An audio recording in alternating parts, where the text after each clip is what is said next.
Follow کرنا ہے. یہاں میں ایک اشکال کا جواب دے دوں. بعض لوگ ایک روایت پیش کرتے ہیں کہ حضرت خالد بن ولید نے بھی تو زہر کا پیالہ پی لیا تھا, ان کو تو کچھ نہیں ہوا تھا. تو اس سے پتہ چلتا ہے بھائی اللہ جب چاہتا ہے ہوتا ہے. ہم بھی کبھی موقع ملا تو قدرت ظاہر کرنے کے لیے زہر وہر کا پیالہ پی لیں گے, اور ہم تو زہر کا پیالہ بھی نہیں پی رہے, ہم تو صرف بے احتیاطیاں کر رہے ہیں.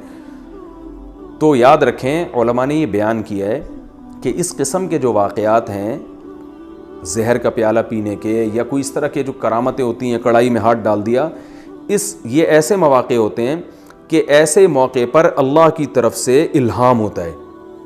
الہام یہ ہوتا ہے کہ آج ہم اپنی عام ضابطے سے ہٹ کر اپنی طاقت اور قدرت ظاہر کریں گے کافر کے سامنے. تو اے مسلمان, اے اللہ کے ولی, تو وہ کام کر لے جس کا یہ تجھے کہہ رہے ہیں, اور ہم تجھے اپنی قدرت سے بچا لیں گے. یہ الہام ہوتا ہے.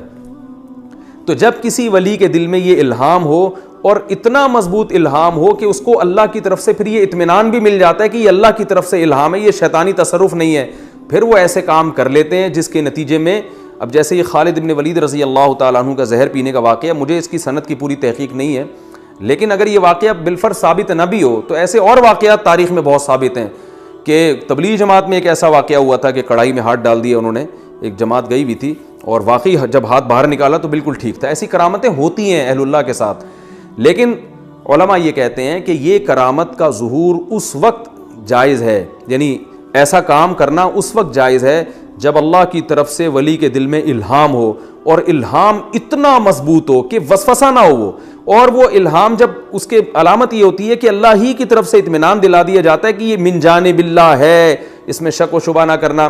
اس کی مثال ایسے ہے جیسے موسیٰ علیہ السلام کی جو والدہ تھیں وہ پیغمبر نہیں تھیں, تو جب بچے کے بارے میں ڈر ہوا کہ فرعون اس کو آ کے قتل کر دے گا, موسیٰ علیہ السلام کو آ کے قتل کر دے گا, تو اللہ قرآن مجید میں فرماتے ہیں وَأَوْحَيْنَا إِلَىٰ أُمِّ مُوسَىٰ أَنْ أَرْضِعِيهِ, ہم نے موسیٰ کی ماں کو کہا کہ اے ماں, اے موسیٰ کی ماں, تو اس کو دودھ پلا. اب دیکھو یہ جو اللہ موسیٰ علیہ السلام کی ماں سے باتیں کر رہا ہے, یہ وہی وہ والی وہی تھوڑی ہے جو پیغمبروں پر آتی ہے, وہ تو صرف پیغمبروں پر آتی ہے. یہ اصل میں الہام ہے جسے وحی سے تعبیر کیا جا رہا ہے, جو پیغمبر کے علاوہ پر بھی ہو سکتی ہے. تو موسیٰ علیہ السلام کی والدہ اللہ کی نیک ولی تھیں. اللہ کہتے ہیں ہم نے موسیٰ کی ماں کو الہام کیا, ہم نے ان کو بتا دیا کہ ارضعیہ, اس کو دودھ پلا, فاذا خفتی علیہ, جب تمہیں ڈر ہو, فالقیہ فی الیم ولا تخافی ولا تحزنی, اس کو دریا کی موجوں کے حوالے کر دینا اور غم نہ کرنا. اب آپ بتائیں, اپنے بچے کو دریا میں پھینک دینا یہ جائز ہے کیا؟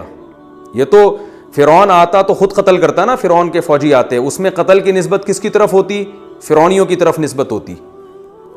ساری دنیا کہتی فرعونی نے مارا, ماں نے نہیں مارا, لیکن بچے کو جب دریا میں پھینک دیں گے پھر تو موت یقینی ہے اس کی, بہت کم امکان ہے بچنے کا. پھر نسبت کس کی طرف ہوگی؟ اگر بچہ مر جاتا نسبت کس کی طرف ہوتی؟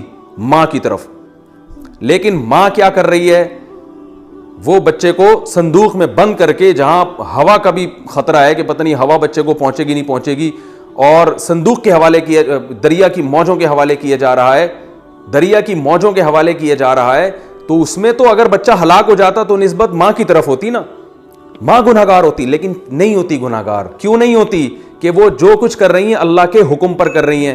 اور اللہ موسیٰ علیہ السلام کی ماں کو آرڈر کیسے دے رہا ہے؟ فرشتے کے ذریعے نہیں, کسی اور ذریعے سے نہیں, اللہ ڈائریکٹ ان کے دل پہ القاء کر رہے ہیں. تو اس سے صاف پتہ چلتا ہے کہ ولی اللہ کو بعض دفعہ ایسا الہام ہوتا ہے جو اللہ کی طرف سے ہوتا ہے, اور اس میں اس ولی کو یقین ہو جاتا ہے کہ یہ خالصتاً اللہ کی طرف سے ہے, اور اس بیس پر کوئی وہ ایسا کام کر سکتا ہے جو عادت کے خلاف ہو, اس میں بظاہر ہلاکت ہو. شریعت تبدیل نہیں کر سکتا. پتہ چل رہا ہے کل سے لوگوں کے الہام شروع ہو گئے کہ مجھے اللہ کی طرف سے الہام ہوا ہے کہ 5 نمازوں کے بجائے 4 ہو گئی ہیں, یا اللہ کی طرف سے الہام ہوا ہے کہ داڑھی کاٹ لو. تو یہ الہام شیطان کی طرف سے ہوگا, اللہ کی طرف سے نہیں ہو سکتا, اور اس کی کوئی شرعی حیثیت نہیں ہے, کیونکہ شریعت میں جو حلال و حرام کے مسائل ہیں وہ بہرحال قرآن و سنت ہی سے پوچھے جائیں گے, وہ کسی الہام سے نہیں پوچھے جا سکتے, ان کا تعلق الہاموں سے نہیں ہے. الہام سے شرعی مسائل کا یاد رکھیں, شرعی مسائل کا استنباط نہیں ہو سکتا. ہاں یہ کوئی کام کیا جا سکتا ہے, خطرے والا کام, جس میں اللہ کی طرف سے ایسا الہام ہو اور اس میں کوئی حکمت ہو اس خطرے والے کام میں. تو اب دیکھیں موسیٰ علیہ السلام کی والدہ اسی بیس پر اپنے بچے کو دریا کی موجوں کے حوالے کر رہی ہیں, تو اگر آپ کہتے ہیں کہ غیر اللہ پر، اللہ کے علاوہ پر الہام نہیں ہوتا، تو اس آیت کی نفی ہو رہی ہے. اور اگر آپ یہ کہتے ہیں الہام تو ہوتا ہے مگر وہ یقینی نہیں ہوتا، تو ایک غیر یقینی چیز کی بیس پر موسیٰ کی والدہ، حضرت موسیٰ کی والدہ اگر اپنے بچے کو دریا کی موجوں کے حوالے کر رہی ہیں تو پھر گنہگار ہونا چاہیے ان کو، حالانکہ گنہگار نہیں ہے. تو پتہ چلا یہ الہام یقینی تھا. اور اس سے بھی مضبوط دلیل میرے دعوے کی یہ ہے کہ اللہ نے اسی الہام میں یہ بھی کہا کہ اے موسیٰ کی ماں، تو اس بچے کو دریا کے حوالے کر دے، انا رادوہ الیکی، ہم اسے تیری گود میں لوٹا دیں گے، بہت جلد لوٹا دیں گے. تو اللہ فرماتے ہیں کہ اب یہ الہام ہوا ہے. اللہ تعالیٰ فرماتے ہیں کہ موسیٰ کی ماں پریشان تھی، لیکن ادھر اللہ نے جب وہ فرعون نے اس بچے کو اٹھایا ہے، حرمنا علیہ المراضع من قبل، تو اللہ نے ہر عورت کا دودھ حرام کر دیا. بالآخر حضرت موسیٰ کی ماں کو بلایا گیا، کسی نے بتایا کہ ایک عورت ہے وہ دودھ پلائے گی تو اس کا دودھ پی لے گا یہ. تو جب حضرت موسیٰ کی ماں آئیں، بچے نے فوراً دودھ پینا شروع کیا، تو فرعونیوں نے بچے کو حضرت موسیٰ کی ماں کے حوالے کر دیا کہ جب تک یہ تھوڑا سمجھدار نہیں ہو جاتا تو آپ اسے دودھ پلاتی رہیں. تو اب یہاں دیکھیں قرآن کے الفاظ کہ اس طرح ہم نے موسیٰ کی ماں کی گود میں بچہ واپس لوٹا دیا. کیوں لوٹا دیا؟ اللہ فرماتے ہیں لتعلم، تاکہ اس کو یقین ہو جائے، ان وعد اللہ حق، کہ اللہ جو وعدہ کرتا ہے وہ سچا ہوتا ہے. اب آپ بتائیں اللہ نے وعدہ کہاں کیا تھا؟ الہام کے ذریعے.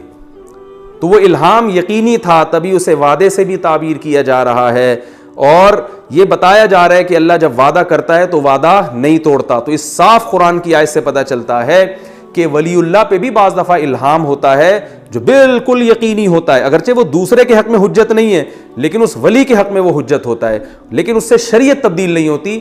ہاں بعض ایسے کام اس الہام کی بیس پہ کرنا جائز ہیں کہ جو عام حالات میں خطرناک ہونے کی وجہ سے ناجائز ہو سکتے ہیں، لیکن جب وہ یقینی الہام ہوتا ہے تو وہ کام خطرناک رہتے نہیں ہیں. تو اس سے میرا خیال ہے بات سمجھ میں آ گئی ہوگی کہ خالد ابن ولید رضی اللہ تعالیٰ عنہ کا جو واقعہ ہے کہ زہر کا پیالہ پی لیا، یا بعض ہمارے تبلیغی ساتھیوں نے ہمیں واقعہ سنایا تھا بچپن میں، بہت پرانی بات ہو گئی، وہ جماعت آئی تھی، انہوں نے بتایا کہ ایسے امیر صاحب نے کڑھائی میں ہاتھ ڈالا اور نہیں جلا. تو یہ جو اس قسم کے واقعات ہو جاتے ہیں اور تاریخ میں ہوتے رہے ہیں، بعض لوگ تو پاگل ہیں جو بالکل ان واقعاتی کا انکار کر دیتے ہیں. ٹھیک ہے، بہت سے واقعات میں سند کمزور ہوتی ہے، لوگ چھوڑ رہے ہوتے ہیں، اپنے بزرگوں کے بلا وجہ قصے گھڑ لیے ہوتے ہیں، لیکن ایسے بہت سے واقعات مستند بھی ہیں، صحیح سند سے ثابت بھی ہیں، بڑے بڑے محدثین نے ایسے واقعات لکھے ہیں. تو وہ واقعات الہام کی بیس پہ ہوتے ہیں. تو یاد رکھیں جب تک ایسا یقینی الہام کسی کو نہیں ہوتا اس وقت تک اس کے لیے اپنے آپ کو خطرات میں ڈالنا جائز نہیں ہے.